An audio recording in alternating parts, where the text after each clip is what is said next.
একটি সংসার গড়ে তুলতে অনেক কষ্ট করে তিল তিল করে গড়ে ওঠা আমাদের সেই সংসারটা আমরা তিলে তিলে গড়ে তুলি। সবাই চায় তার নিজের সংসারটাকে সুন্দর করে সাজিয়ে রাখতে, সুন্দর একটা জায়গায় নিয়ে যেতে, সবসময় ভালো থাকতে। হ্যালো এভরিওয়ান, আসসালামু আলাইকুম ইউটিউবের সকল ভাই ও বোনেরা, আশা করছি আপনারা সবাই ভালো আছেন।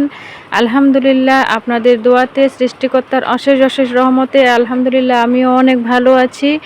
আর তাই তো চলে আসলাম আমার জীবনের কিছুটা সময় আপনাদের সাথে শেয়ার করব। তো সম্পূর্ণ তো শেয়ার করতে পারি না, কিছুটা মুহূর্ত আপনাদের সাথে শেয়ার করার চেষ্টা করি। আশা করছি আপনারা আমার এই ভিডিওটির সাথেই থাকবেন, একটু ভালোবাসা দিবেন, একটু সাপোর্ট করবেন, আর সবাই একটু সহযোগিতা করবেন সামনের দিকে এগিয়ে যাওয়ার জন্য, কিছুটা অনুপ্রেরণা দিবেন। তো আমি কিন্তু সকালবেলা রান্নাবান্না শেষ করেছি। তো আমরা খাওয়া দাওয়া করেছি, আর আমার ছোট্ট মামনিটা তো কালকে থেকে প্রচণ্ড জ্বর, সর্দি আর কাশি, সেই জন্য কিন্তু খাওয়া দাওয়ার একদমই এনার্জি নেই। সকালে তো পরোটা বানিয়ে দিয়েছিলাম, ডিম সিদ্ধ করে দিয়েছিলাম, সেগুলো খেয়েছিল।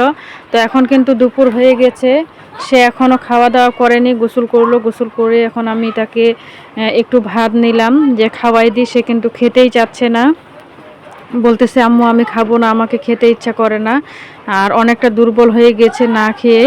তো আমি বললাম আসো তুমি খাও, খেলে একটু ভালো লাগবে।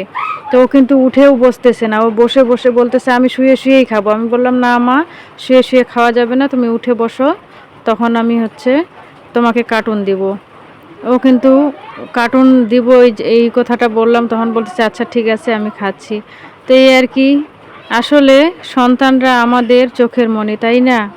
আমাদের কলিজার টুকরা। আমার বড় মেয়ে কিন্তু মাদ্রাসায় গেছে, সে তো এখনও আসে নাই। আর আমি আর আমার ছোট মেয়ে এখন বাসায়, আমার হাজব্যান্ডও তো চলে গেছে দোকানে। তো আমার মেয়েটাকে খাওয়া দাওয়া করার পর আমি কিন্তু আমার আরও কিছু কাজ আছে, সেই কাজগুলো করব। ফ্রেশ ট্রেশ হতে হবে, গোসল করতে হবে, আর পরবর্তী সময়ে একটু রেস্টে থাকবো আর কি। তো ভাবলাম ভিডিওটার মধ্যে ভয়েস দিয়ে ভিডিওটা আপলোড করে দিই, যেহেতু আমি দুপুর 2টার দিকে প্রতিদিন ভিডিও আপলোড করার চেষ্টা করি। আর আমার কাছে একটা জিনিস খুবই খারাপ লাগে যে আমি চাই সবটাই শেয়ার করার জন্য, প্রতিদিন কি করি, কিন্তু আমি সেটা শেয়ার করতে পারি না। আসলে অনেক বড় ফ্যামিলিতে থাকি, আর যেহেতু আমরা মধ্যবিত্ত পরিবারের একজন আমি, আর খুবই সাধারণ একটা পরিবারের, আর এখানে অনলাইনে কাজ করাটা কেউ কিন্তু পছন্দ করে না। তারপরেও আমি এখানে এসেছি, আমার কিছু কিছু স্বপ্ন আছে, সেই স্বপ্নগুলোকে পূরণ করার জন্য। আর জানি না আমি যেভাবে কাজ করছি এভাবে আমি এগিয়ে যেতে পারবো কি না। তবুও আপনাদের কাছে একটা অনুরোধ করব, আপনারা সবাই আমাকে একটু ভালোবাসা দিবেন, আর আমার চ্যানেলটি সাবস্ক্রাইব করবেন, আমার ভিডিওটি দেখবেন।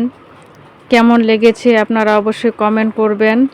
আমি কিন্তু আমার মেয়ের সাথে গল্প করতেছি, আর তাকে কিন্তু ভাত খাওয়াচ্ছি।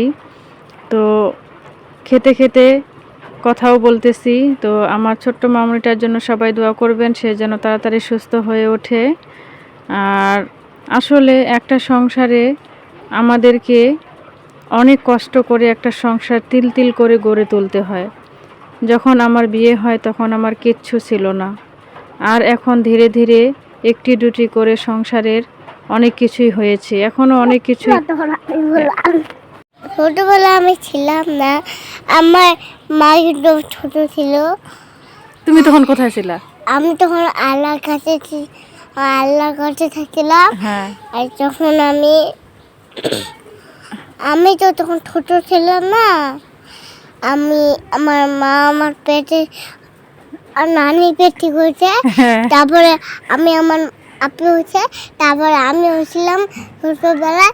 তখন আমার খেলা দিয়ে আমি খেলছিলাম, আমার আপু আমাকে বলছিল, আমার মা আমাকে অনেক ভালোবাসতো তখন ছোট থেকে।